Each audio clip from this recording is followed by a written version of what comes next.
Our gospel today told us that we can indeed help people. When fully trained, every disciple will be like his teacher.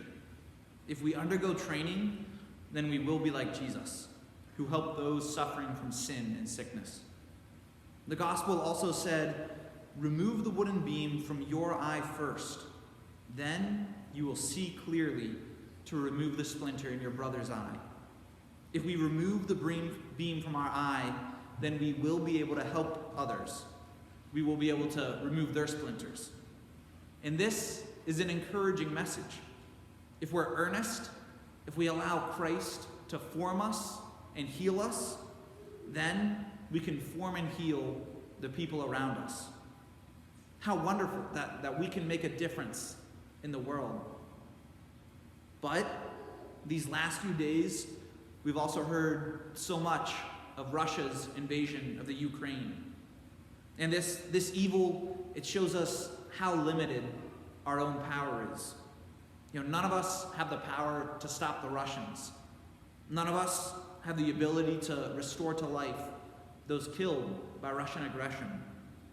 And none of us can afford to rebuild all the property damaged and destroyed by Putin's invasion.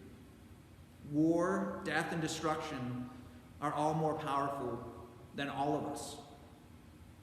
In the second reading, St. Paul asked, "Where, O death, is your victory? Where, O death, is your sting?" I see death to be alive in the Ukraine. There, death is victorious over democracy, diplomacy, as Putin attempts to take over a sovereign nation. There, death is victorious over the dignity of humans, as people are killed in order to further Russia's interest.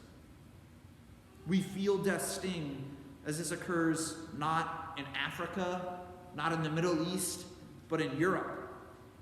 Did we learn nothing from the two world wars? Are we not better than this? Apparently not. Apparently evil is still alive and well. And even though our gospel tells us that we can make the world a better place, we find that some evils are far greater than our own power. There's some situations that we can't improve.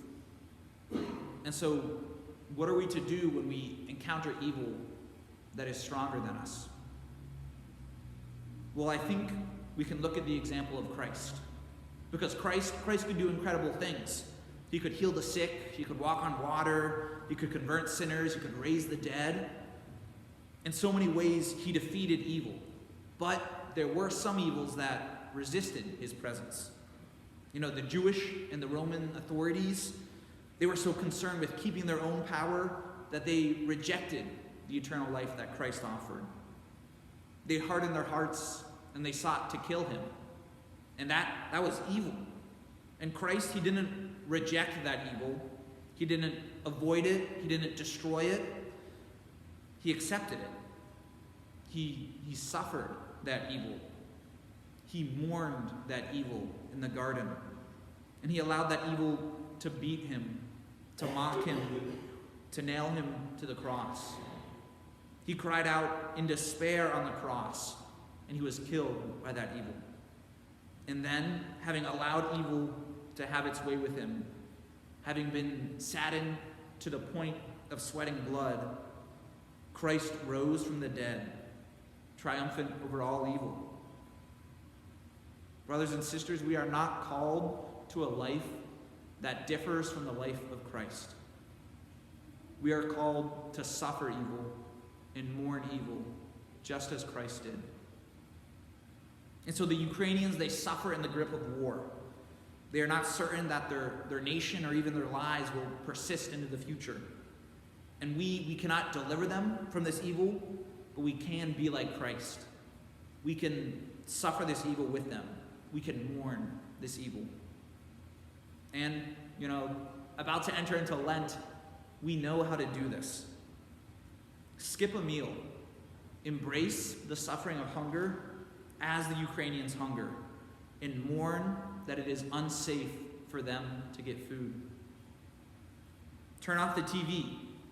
Give up the luxury of entertainment as the Ukrainians are too anxious, too worried to be entertained, and mourn the anxiety that they feel.